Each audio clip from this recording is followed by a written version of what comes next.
Hello, welcome everyone.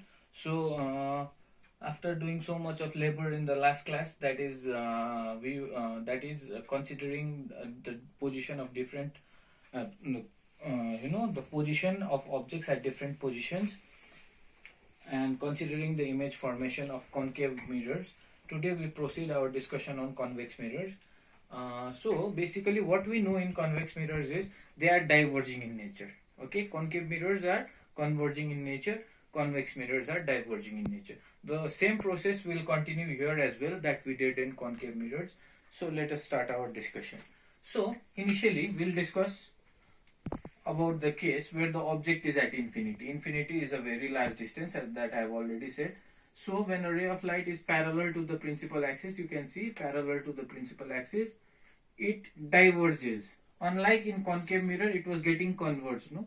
So it diverges and it appears to meet at this point. You can see it is diverging and it appears to meet at this. It is not actually meeting at this point, but it is appearing to meet at this point. You can see, isn't it? So this is the place where, this is the point where the image is formed. So as you can see, the image is not formed by the actual intersection of the light rays, and it is and light rays are appearing to come from this point, isn't it?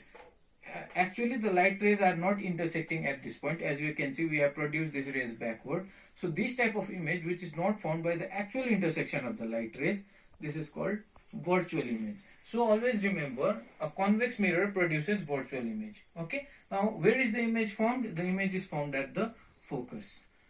At infinity, image is at the object. At infinity, image is at the focus. What is the nature of the image? It is obviously virtual, and virtual images are upright. And as virtual images are upright, you can see it is highly diminished to a point, very small, isn't it?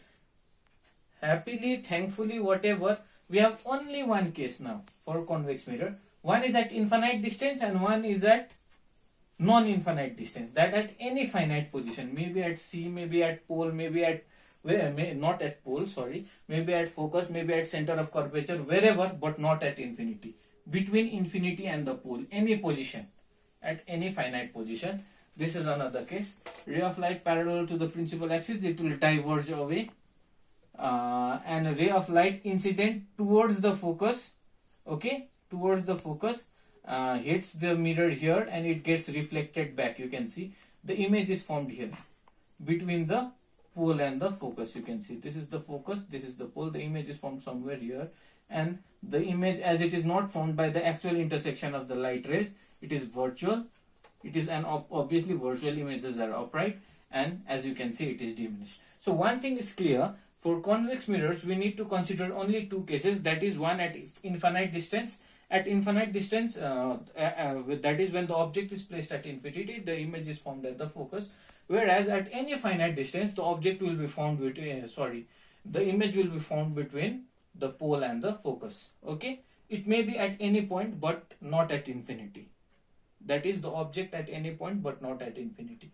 Okay, now after having done so much labor and after taking so much trouble, you might be wondering, what is the use of these lenses, or mirrors. Okay, lenses, we will come to that later. What are the uses of this mirror? So this I am giving you as your home task. You have to consider the uses of concave mirrors and convex mirrors, just for your comfort and to make you feel better. I'll give you an example of rear view mirrors in your vehicles.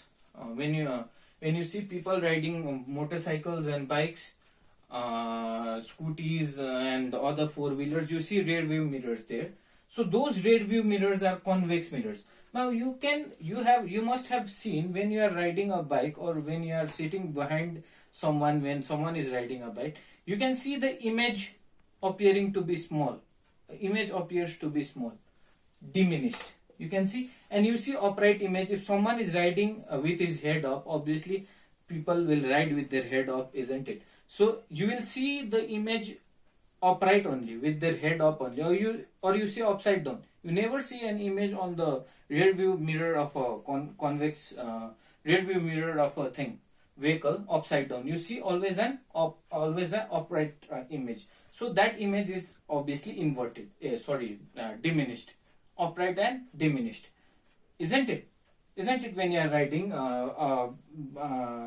two-wheeler or maybe vehicle, you can just, if those who have not noticed, you can just notice that. That is why you must have encountered the across this sentence: objects in the mirror are closer than they appear, right?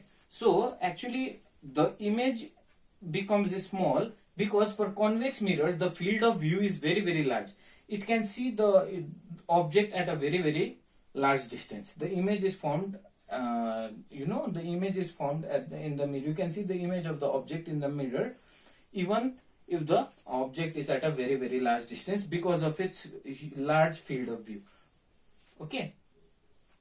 Similarly, concave mirrors, concave mirrors, what they do? Basically, they are used in headlights of the,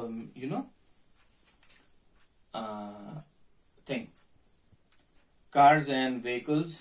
Okay. So, there, what we get is,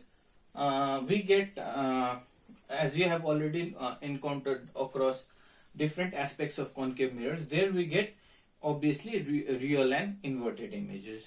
Okay, so you just try to go through the uses, different uses. You must have visited dentist, so they use this magnifying glass, isn't it, to check your thing, cavity in the teeth, any malfunctioning in the teeth. So they use a magnifying glass, and that magnifying glass is a concave mirror basically. And that was that special case when we discussed when the object is between the pole and the focus. Okay, there you can see in the magnifying glass, the image is highly magnified. You must have encountered that as well. So with this, I think we'll stop here. We have other things to discuss, so we'll discuss it in the next class. So till then, thank you so much.